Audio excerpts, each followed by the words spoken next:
My name is Tori, and I am 27 years old. 3 days before everything changed, I believed I understood betrayal, disappointment, and the quiet cruelty that can exist inside families.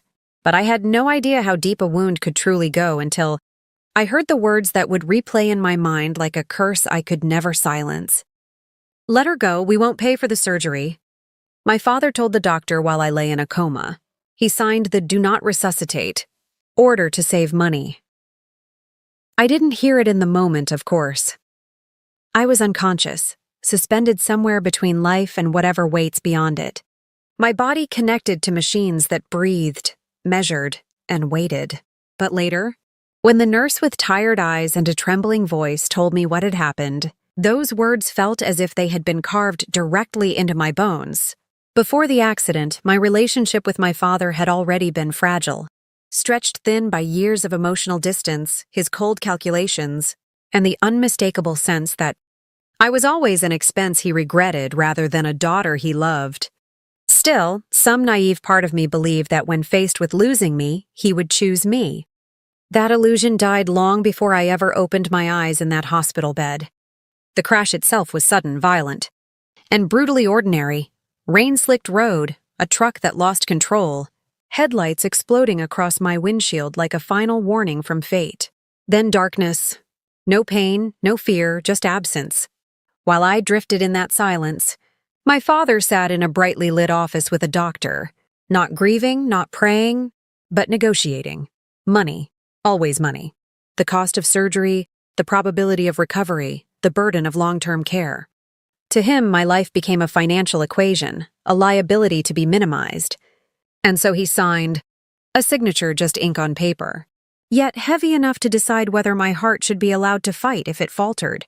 He signed the "Do not resuscitate" order to save money. When I finally woke up, the world felt distant and muffled, as though I had returned from somewhere I was never meant to see. My muscles were weak, my thoughts slow, but my memory was intact. The nurse hesitated before telling me the truth, perhaps hoping I was too disoriented to understand. But clarity came like a blade. I asked once, then again, until she whispered the story she clearly wished she didn't have to tell. My father's words, his decision, his absence afterward. Something inside me shifted then, something cold and frighteningly calm. When I woke up, I didn't say anything. There were no tears, no screaming. No dramatic confrontation like you might expect. People imagine revenge as rage, but mine was born from something far more dangerous: silence.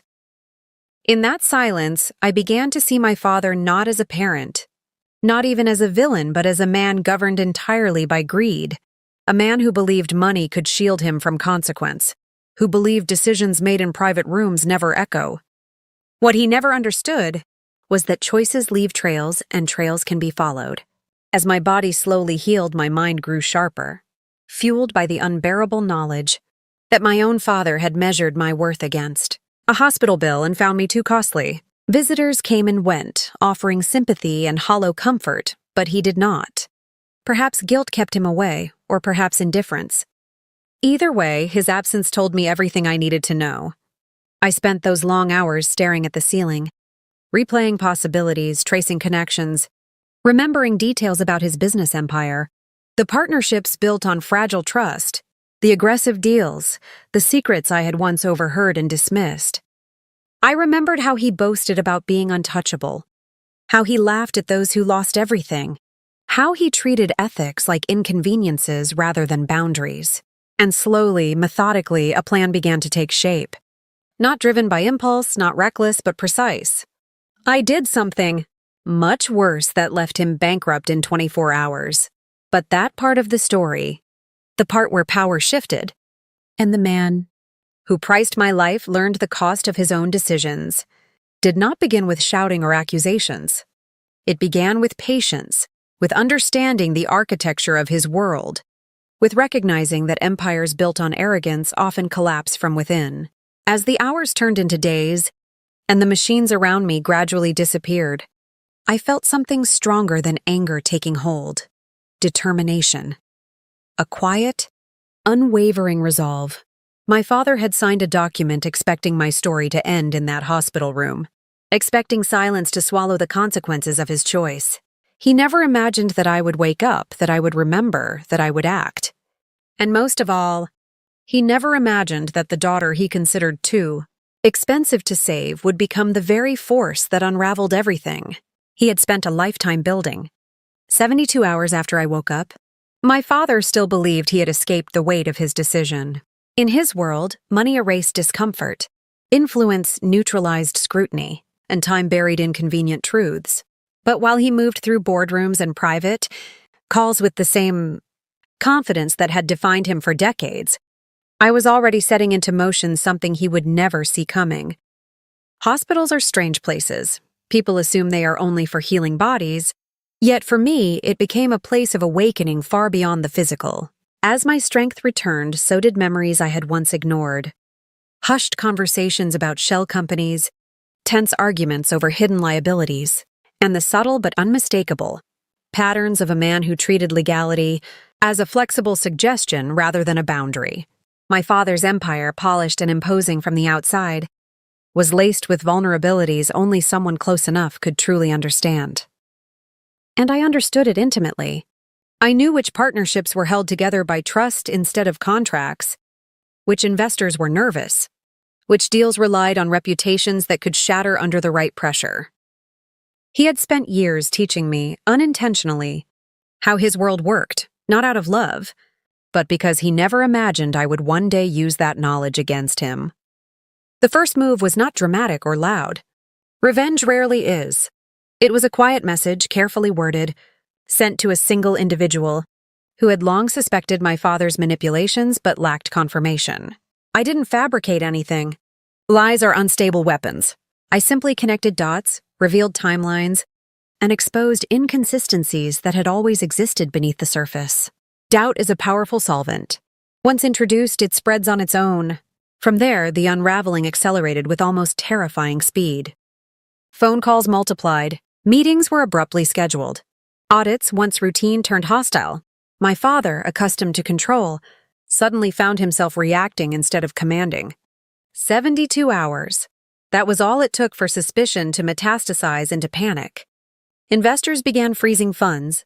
Partners demanded clarifications he could not convincingly provide, and long-suppressed tensions erupted into open confrontation. The same arrogance that had fueled his rise now amplified his fall.